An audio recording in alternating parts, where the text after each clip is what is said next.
Extra, extra, read all about it. The printing presses have started. The assembly lines are warming up to manufacture more Trump hats, Trump T-shirts, sweatshirts, bumper stickers, even dog leashes with Conan at the helm.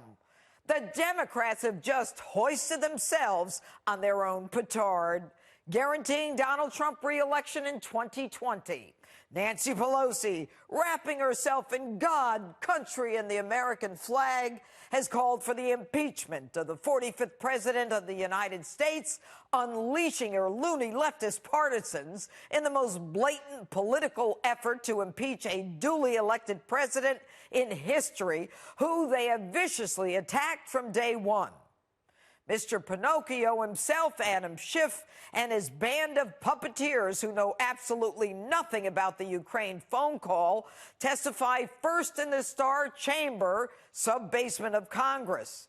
Now, those who pass rehearsal get to come up and peddle their talking points in Congress, where there was no defined scope of the inquiry, no ability to confront the accuser, no right to call witnesses, no rebuttal, no subpoena power, no right, in fact, to be present.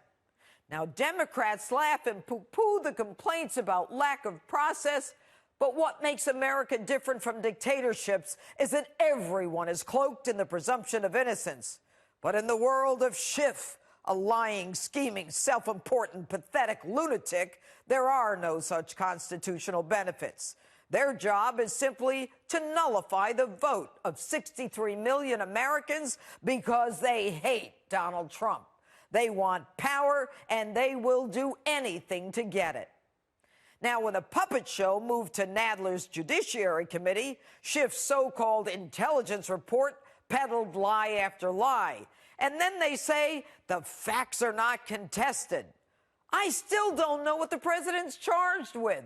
Their accusations move at a whack-a-mole speed, from Russia collusion to racism and now Ukraine. Are you stupid? Or do you think we are? From day one, the president, who shocked you by releasing the transcript, proved there was no crime: quid pro quo, bribery, extortion, or abuse of power. The president said so. President Zelensky said so. The money was released. The Ukrainians got hundreds of millions of dollars for lethal aid and javelins to actually protect themselves. Consider the transcript an actual video that tells you whether the crime has occurred. Now, a clear reading of it is proof positive a crime did not occur. But no, we're supposed to listen to people who know nothing about the call, nothing about the facts, and who simply hate Donald Trump to boot. Ms. Williams, you've never used the word bribery or bribe to explain President Trump's conduct, correct? No, sir. Colonel Vindman, you haven't either. That is correct. Mr. Morrison, you were on that call, and there was no mention of withholding aid on the call, correct? That is correct, Congresswoman. And there was no quid pro quo, correct? Correct. No bribery? Correct. No extortion? Correct. In this impeachment hearing today, where we impeach presidents for treason or bribery or other high crimes, where is the impeachable offense in that call? Are either of you here today to assert there was an impeachable offense in that call? Shout it out. Anyone? And on top of that, they try to endear themselves to us by recalling their parents' and grandparents' struggles. My father fled the Soviets before ultimately finding refuge in the United States. My mother's family escaped the USSR after the Bolshevik Revolution, and she grew up stateless in Nazi Germany. I was born in the northeast of England, in the same region that George Washington's ancestors came from. My parents fled Europe during the Holocaust. Escaping the atrocities of that time, my parents left Germany for Uruguay. Next month will mark 40 years since my family arrived in the United States as refugees. Frankly, I don't give a damn about your personal history. We all have a story. Buck up, put on your big boy pants, and do the damn job we pay you to do. Save the rest for your cocktail parties. Now, Schiff obviously doesn't know the law because this kind of self-important martyrdom would never be allowed in a courtroom, especially where the issue is the most serious effort any Congress can engage in, and that is whether the president should be impeached. And in the Nadler circus, puppet 0% Swalwell uses sound from Taylor to trash the president. Ukraine needs our support to defend itself against Russia. I heard directly from witnesses how important the visit and the aid were, particularly from Ambassador Taylor. These weapons and this assistance allows the Ukrainian military to deter further incursions by the Russians against Ukrainian territory. If that further incursion, further aggression were to take place, more Ukrainians would die.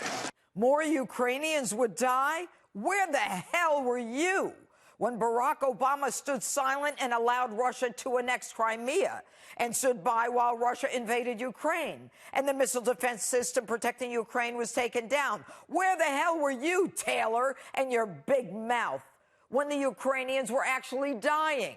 I didn't hear you jumping up and down to give them aid. The only one who ever gave them lethal weapons was Donald Trump.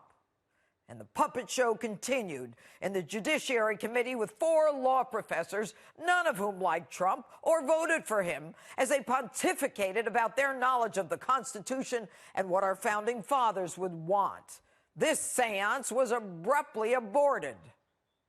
To all of the witnesses, if you have personal knowledge of a single material fact in the Schiff report, please raise your hand. And let the record reflect no personal knowledge of a single fact. And you know what? That continues on the tradition that we saw from Madam Schiff. And their hate was on full display when Nancy Pelosi was asked this. Do you hate the president, Madam Speaker? Because Representative Collins... I don't hate anybody. And as a Catholic, I resent your using the word hate in a sentence that addresses me. I don't hate anyone. I was raised in a way that is a heart full of love and always prayed for the president. And I still pray for the president. I pray for the president all the time. So don't mess with me when it comes to words like that. Don't mess with me?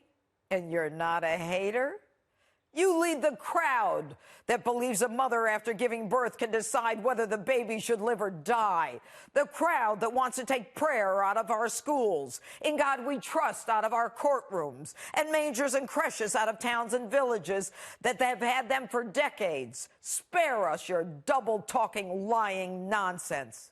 Nancy, you hate the president so much you are willing to sacrifice 31 in Congress in those Trump-friendly districts.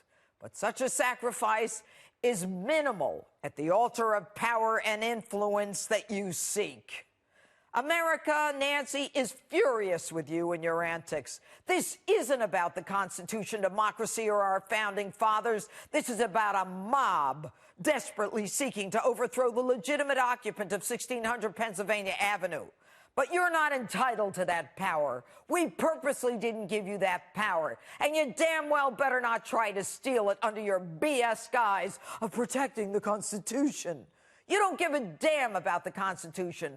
Not until you tell me you believe in the First Amendment and that you are willing to throw political correctness away for free speech, which is the antithesis of free speech. Tell me that you care about the Second Amendment and that you will fight to protect the rights of gun owners. The Fourth Amendment, that it should never be used to illegally wiretap or spy on a presidential candidate.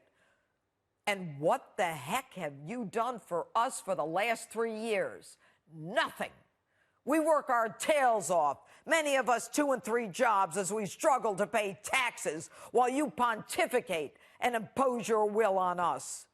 But you work for us. We put you there. You have done nothing for us. 200,000 people would have a job if you would just move the USMCA. But no, your job is to prolong your years in Congress and play games with lobbyists so you can leave with more money than you started with. But you and your caucus are too damn busy hating Donald Trump to work for us. The farmers wait. The military waits. The seniors who need lower drug prices wait. We are tired of waiting. So go right ahead. You impeach Donald Trump and watch what happens in 2020. And that's my open. Let me know what you think on my Facebook, Twitter, hashtag Judge Jeanine. And if you like my opens, you're going to love my new book. Give it away for the holidays. Radicals, Resistance, and Revenge. The Left's Plot to Remake America.